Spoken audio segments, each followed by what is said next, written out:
Assalamualaikum warahmatullahi wabarakatuh. Sahabat Babar Official beriman, bagaimana kabarnya? Semoga kita selalu dalam lindungan Allah Subhanahu wa Ta'ala dan dilancarkan rezekinya. Amin, amin ya Rabbal Alamin.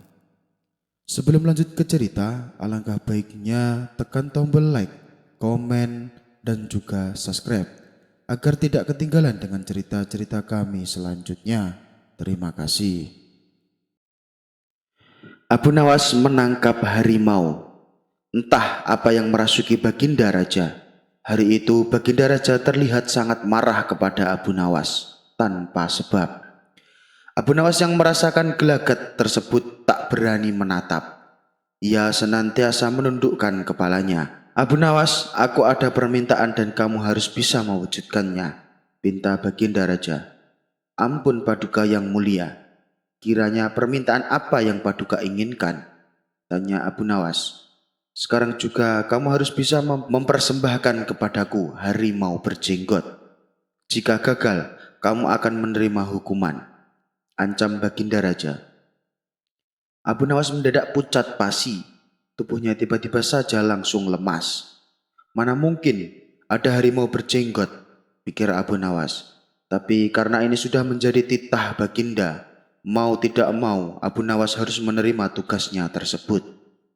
Baiklah Paduka, perintah Paduka akan hamba laksanakan, tapi hamba meminta waktu 1 minggu, tutur Abu Nawas. Maka pulanglah Abu Nawas ke rumah dengan perasaan gelisah. Namanya saja Abu Nawas, meski dalam keadaan terdesak, selalu saja muncul ide yang cemerlang. Setibanya di rumah, Abu Nawas segera memanggil 4 orang tukang kayu untuk membuat kandang macan. Setelah kandang tersebut jadi, Abu Nawas lalu memanggil istrinya. Wahai istriku, kemarilah sebentar. Aku akan pergi keluar kota. Nanti kalau ada tamu yang datang, persilahkan masuk saja. Siapa tamu yang akan ke sini? Tanya sang istri. Seseorang yang berjenggot. Tapi nanti kalau aku pulang suruh tamunya masuk ke kandang macan yang baru aku buat, kata Abu Nawas berpesan. Singkat cerita, Abu Nawas pun pergi ke masjid untuk menunaikan ibadah sholat. Tumben kamu sholat di sini, tanya penghulu kerajaan kepada Abu Nawas. Penghulu itu sudah dari dulu memendam rasa suka kepada istri Abu Nawas. Ia juga sering menggoda istri Abu Nawas ketika sang istri sedang belanja di pasar. Dan tujuan Abu Nawas ke masjid itu memang supaya bertemu dengan tuan penghulu. Ia ingin memberi pelajaran kepadanya sekaligus mengabulkan permintaan Baginda Raja. Abu Nawas lalu berpura-pura curhat kepadanya. Saya ada masalah dengan rumah tangga saya, Tuan. Tadi malam saya ribut dengan istri saya. Itulah sebabnya saya tidak mau pulang, kata Abu Nawas berpura-pura. Kesempatan yang bagus, aku biarkan saja Abu Nawas tidur di sini. Dan aku akan ke rumah Abu Nawas untuk menemui istrinya. Pikir otak tuan penghulu mulai nakal. Wahai sahabatku Abu Nawas, lebih baik kamu tidur di sini saja, biar pikiranmu tenang, ujar tuan penghulu. Terima kasih tuan, tuan memang baik sekali, balas Abu Nawas. Maka pergilah tuan penghulu ke rumah Abu Nawas, dan dengan perasaan berbunga-bunga, diketuknya pintu rumah Abu Nawas. Setelah pintu dibuka, tuan penghulu langsung menggandeng tangan istri Abu Nawas dan mengajaknya duduk berdampingan. Keluarlah rayuan-rayuan maut dari mulut tuan penghulu. Hei Adinda, apa gunanya punya suami seperti Abu Nawas? Dia hanya pengangguran dan juga miskin. Lagi pula Abu Nawas hidupnya tidak karuan. Lebih baik kamu menjadi istri simpananku saja. Kamu bisa hidup mewah dan senang. Kamu juga bisa membeli apa saja yang kamu mau, daripada kamu hidup dengan Abu Nawas. Kerjanya hanya bertengkar terus. Istri Abu Nawas pun kaget dengan perkataan tuan penghulu. Sejak kapan ia bertengkar dengan suaminya? Ketika sang istri hendak membantahnya, tiba-tiba terdengar suara pintu rumah diketuk. Spontan tuan penghulu kebingungan. Ia terlihat langsung mencari tempat untuk bersembunyi. Sesuai dengan arahan Abu Nawas, sang istri menyuruh tuan penghulu untuk masuk ke dalam kandang macan.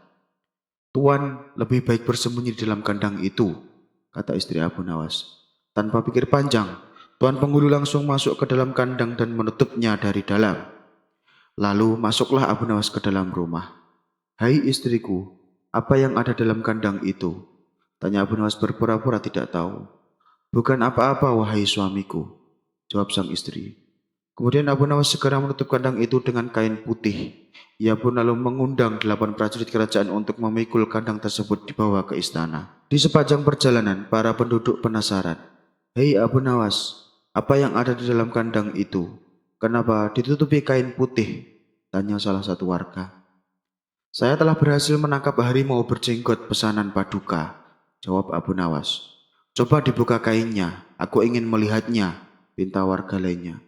"Jangan dibuka di sini, nanti Baginda Raja bisa marah," ujar Abu Nawas beralasan. Karena penasaran, para warga lalu berinisiatif untuk ikut mengirim kandang tersebut sampai di istana. Tidak lama kemudian sampailah mereka ke istana. Melihat banyak orang yang berkumpul, Baginda Raja pun bertanya, "Ada apa ini Abu Nawas? Kenapa ramai sekali?" tanya Baginda Raja.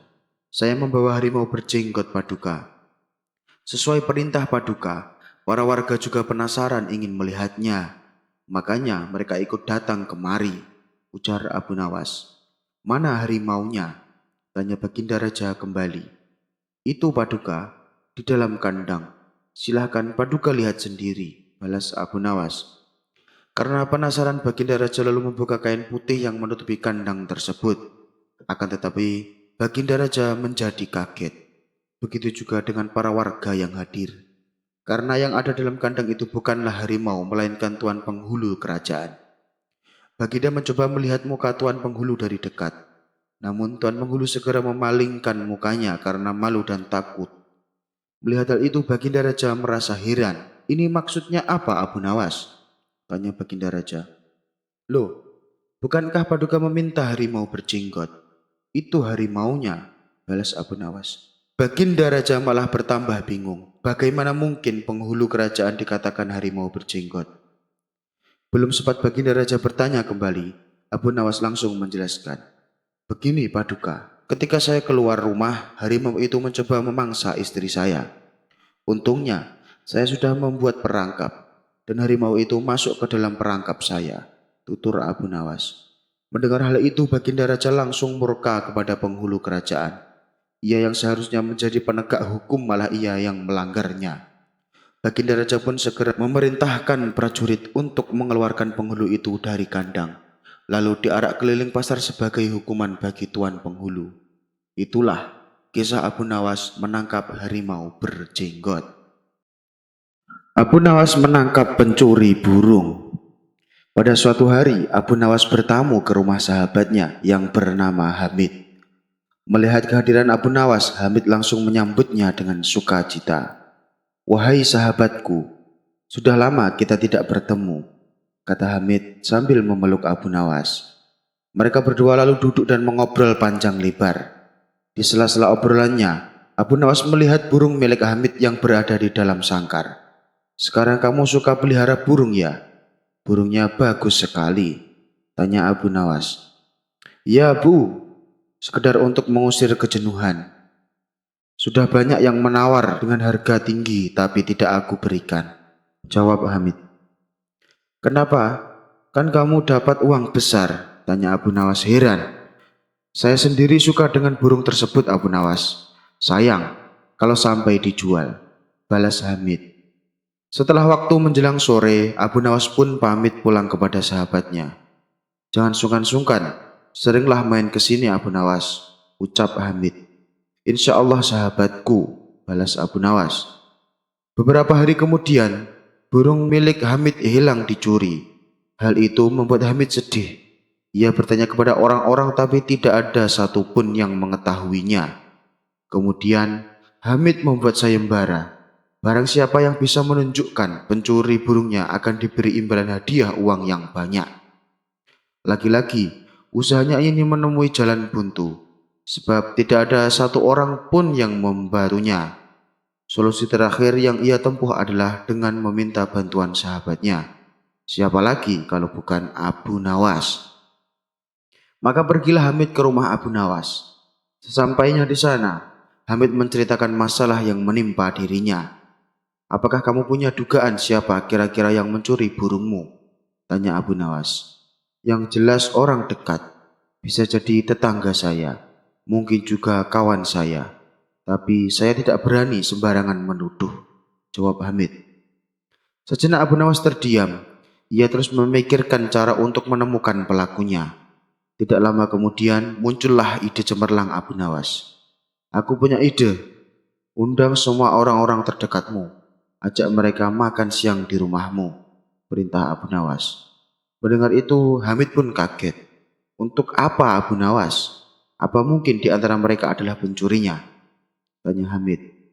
Jika kau ingin tahu pelakunya, turuti saja perkataanku. Jangan banyak bertanya. Biarkan aku yang bekerja, ucap Abu Nawas menegaskan. Baiklah Abu Nawas, saya serahkan urusan ini sepenuhnya kepadamu, balas Hamid. Keesokan harinya Hamid melaksanakan rencana Abu Nawas. Ia mengundang orang-orang dekatnya. Mereka adalah tetangga Hamid, kawan-kawan Hamid. Setelah semuanya berkumpul, mereka disuguhi hidangan makan siang. Tiba-tiba Abu Nawas berdiri dan berkata, apakah kalian tahu kenapa kita diundang? Mereka semua menjawab, jelas untuk makan-makan wahai Abu Nawas.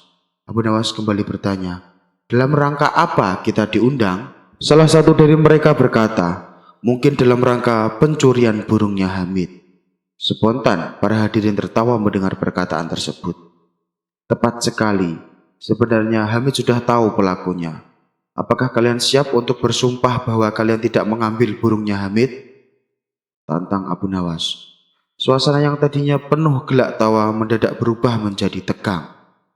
Jangan tegang begitu. Saya hanya bercanda, ucap Abu Nawas meredamkan suasana. Begini kawan-kawan, untuk apa pakai sumpah-sumpahan? Karena sebenarnya saya dan Hamid melihat pelakunya. Dia ada di sini bersama kalian. Mendengar hal itu, orang-orang yang berkumpul di rumah Hamid menjadi penasaran. Siapa orangnya? Kami ingin tahu, tanya mereka. Tidak perlu aku sebutkan, nanti biar aku yang akan bicara kepadanya di lain waktu, tutur Abu Nawas. Jawaban Abu Nawas membuat mereka tidak terima. Mereka protes dan berkata, tidak bisa Abu Nawas, kami hanya ingin mengetahuinya sekarang juga. Kami akan menghukum dan mengusirnya. Situasi pun semakin memanas dan ini sesuai dengan rencana Abu Nawas. Tidak perlu kalian lakukan itu. Cukup biar saja dia merasakan kepanikan dan rasa takutnya. Balas Abu Nawas berpura-pura meredamkan suasana. Mereka tetap saja tidak puas dengan jawaban Abu Nawas. Akhirnya mereka memilih bertanya kepada Hamid. Wahai Hamid, beritahu kami siapa pelakunya, desak mereka. Hamid pun menjawab sesuai dengan arahan Abu Nawas. Ya memang saya dan Abu Nawas sudah mengetahui pelakunya. Namun aku kira Abu Nawas bertindak dengan bijak. Biarkan dia yang atur. Atas jawaban Hamid tersebut malah membuat mereka semakin emosi. Kami tidak akan meninggalkan rumah ini sebelum kami mengetahui siapa pelakunya, kata mereka serempak. Baiklah, jika kalian masih bersikeras ingin mengetahuinya, saya akan menyebutkan ciri-ciri pencuri itu. Ya, lelaki yang di kepalanya terdapat sehelai bulu burung, ucap Abu Nawas menjelaskan. Para hadirin akhirnya senang. Mereka saling melirik satu sama lain. Namun ada satu orang yang nampak tegang. Dia menaruh tangannya di atas kepala dan mulai meraba-raba rambutnya untuk mencari sehelai bulu burung. Di saat itulah Abu Nawas langsung berteriak dan menunjuk orang tersebut. Dia pelakunya. Dia yang telah mencuri burung Hamid. Orang itu tak bisa menggelak. Terpaksa ia mengakui perbuatannya. Singkat cerita, burung Hamid akhirnya bisa ditemukan. Sebagai rasa terima kasih, Hamid memberikan sejumlah uang kepada Abu Nawas. Abu Nawas mengaku dewa bumi. Kabar tentang kecerdikan Abu Nawas dalam menyelesaikan masalah kian tersebar luas. Namun, Abu Nawas pun mulai dikenal hampir di seluruh kota Baghdad. Meskipun cara menyelesaikan masalah terbilang sangat unik dan tak lazim, tapi selalu menghasilkan keputusan yang adil. Tidak ada pihak yang dirugikan. Oleh sebab itulah Abu Nawas sangat dicintai dan dihormati oleh seluruh penduduk Baghdad. Dimanapun tempat Abu Nawas selalu menjadi perbincangan. termasuk para menteri istana yang tak henti-hentinya saling memuji kecerdasan Abu Nawas. Kala itu sang raja belum mengenal Abu Nawas, namun ia seringkali mendengar namanya, terutama saat para menterinya sedang duduk berbincang-bincang. Rasa penasaran pun hinggap di benak Baginda Raja. Memangnya seperti apa sih Abu Nawas? Tanya Baginda Raja dalam hati. Ia pun kemudian bertanya kepada para menterinya, adakah di antara kalian yang paham dengan Abu Nawas? Mendengar pertanyaan Baginda Raja, hampir seluruh para menterinya berdiri. Itu menunjukkan bahwa mereka paham dengan Abu Nawas. Saya sangat penasaran dengan Abu Nawas. Adakah yang tahu di mana rumahnya? Tanya Baginda Raja. Saya tahu Baginda, jawab salah satu menterinya. Baiklah, sekarang juga kita ke sana. Suruh para prajurit untuk menyiapkan kuda, titah Baginda Raja. Setelah siap, rombongan kerajaan langsung berangkat menuju rumah Abu Nawas. Saat mereka sampai di pintu gerbang kota tempat tinggal Abu Nawas, masyarakat menjadi heboh dengan kehadiran rombongan kerajaan. Para penduduk berduyun-duyun mendekati rombongan kerajaan, hanya sekedar ingin melihat sosok Baginda Raja. Sementara Abu Nawas yang sedang duduk asyik di depan rumahnya diberitahu tetangganya kalau Baginda Raja dan rombongan istana akan mendatangi rumah Abu Nawas. Dan sekarang mereka sudah memasuki gerbang kota. Ada maksud apa Baginda Raja ingin menemuiku? Tanya Abu Nawas dalam hati. Ia pun segera keluar rumah melihat arak-arakan rombongan istana. Dengan melilitkan handuk di kepala layaknya sorban, Abu Nawas berdiri di pinggir jalan bersama orang-orang. Wajarnya kalau sorban bahannya pakai kain, tapi Abu Nawas malah memakai handuk untuk dijadikan sebagai sorban. Namanya saja Abu Nawas, tingkahnya memang aneh dan kocak. Namun dengan tampilannya yang menyeleneh itu, justru menyita perhatian Baginda Raja. Ketika Baginda Raja melihat tepat di depan Abu Nawas, ia sempat ketawa melihat penampilannya. Baginda Raja lalu menyuruh prajuritnya untuk membawa Abu Nawas berdiri di hadapannya. Siapa kamu? Tanya Baginda Raja. Salah satu menteri yang berdiri di samping Baginda membisikkan kepadanya, kalau orang itulah yang bernama Abu Nawas. Namun jawaban yang diberikan Abu Nawas membuat Baginda Raja tertawa.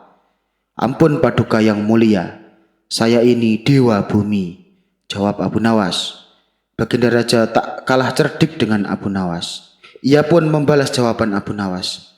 Kalau kamu memang Dewa Bumi, tentunya kamu mempunyai kesaktian. Saya ingin kamu mengubah agar mata prajuritku yang sipit ini menjadi besar, pinta Baginda Raja. Rupanya Abu Nawas lebih cerdik lagi. Kalau begitu berarti Baginda Raja tak memahami apa yang saya katakan. Saya ini Dewa Bumi Paduka yang mulia. Bahkan Dewa Langit, Dewa Bumi tugasnya dari pusar sampai ke bawah kaki.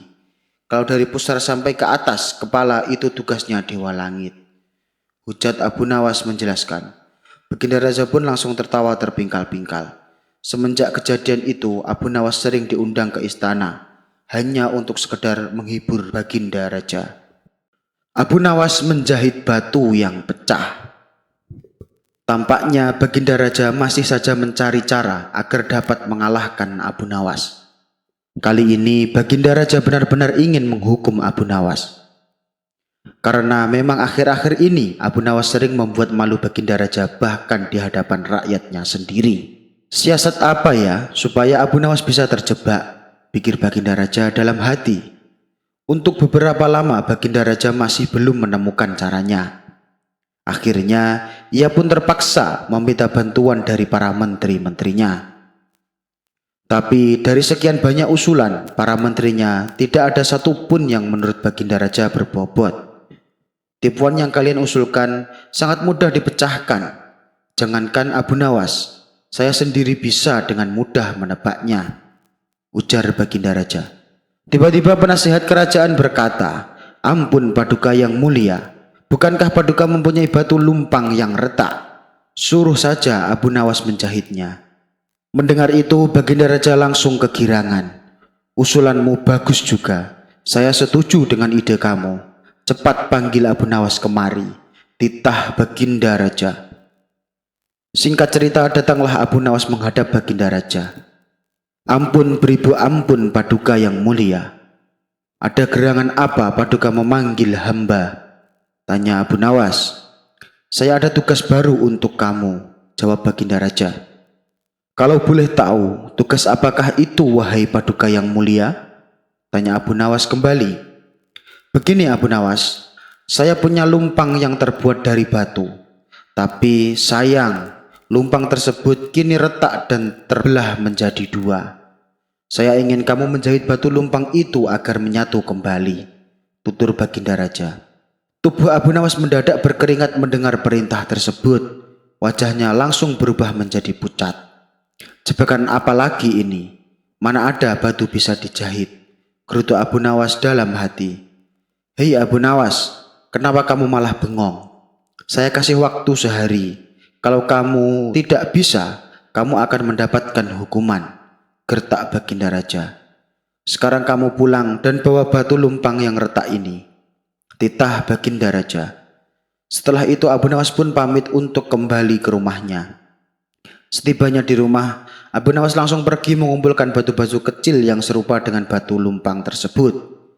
Keesokan harinya, Abu Nawas pergi menuju istana dengan membawa batu-batu kecil dan lumpang batu milik Baginda Raja.